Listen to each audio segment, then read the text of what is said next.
I could see this making a really good dip too. Hey guys, this is Heather from healthyeatingstartshere.com. All right, today we're gonna make a very simple carrot ginger sauce that you can use for pretty much anything. What I'm gonna put it over is some steamed broccoli and some cooked millet, but you can put it over whatever you like. So I've got 2 carrots chopped up here. It doesn't really matter what size you chop them because we're gonna puree this at the end, but the smaller you cut them, the faster they're going to cook. And we're just gonna cook them lightly along with 1/4 of a large onion, so whatever that works out to measurement for you. I think it's about 1/2 cup.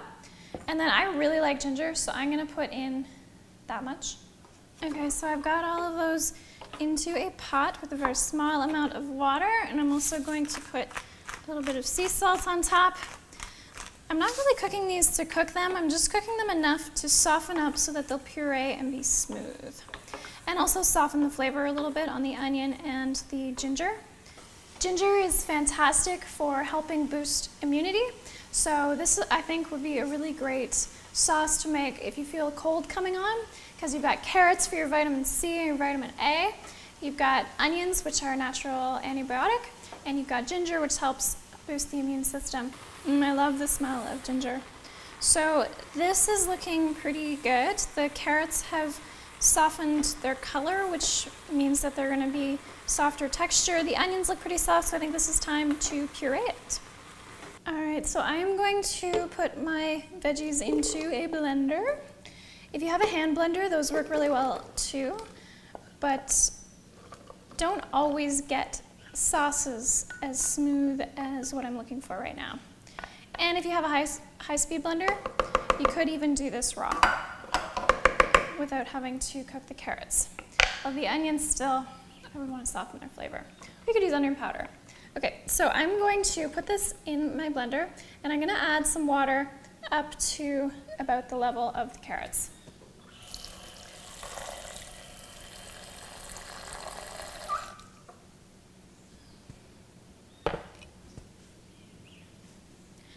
And then I'm also going to add some lime juice, and I don't want it too strong, so I'm just going to cut out a wedge.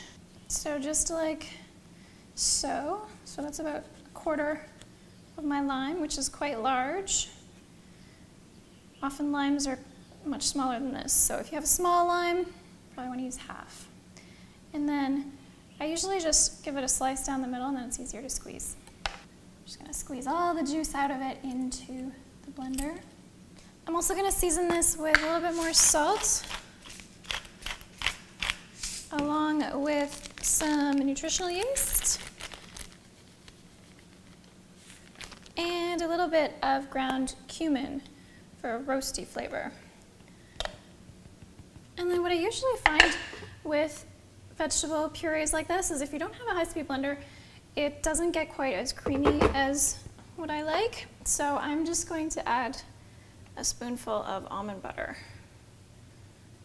So that's looking much better. Okay, taste test. Really yummy. Still not quite as smooth as I would like, but you're limited by the blender that you're using. And I really didn't cook my carrots very much. If I cooked them more, this would be smoother. Anyway, I like it, and that's what's important. So do what you like and figure out how to make this work for you. You could add some beans to this if you wanted to. I've also done it where I mixed in some cannellini beans or some kind of white bean, and that also makes it creamy instead of the almond butter. Or if you used almond milk instead of water, that might help as well. So I need to stop just shaking this and put it on my dish, which, as I said, is some cooked millet, and I said I was going to do steamed broccoli, but this is actually raw, because I just felt like that. So I'm just going to pour this on top, kind of like a really thick salad dressing, or you can think of this like a bowl. A lot of restaurants are doing this now where they serve a meal in bowl form. So there you go. Hope you enjoy it.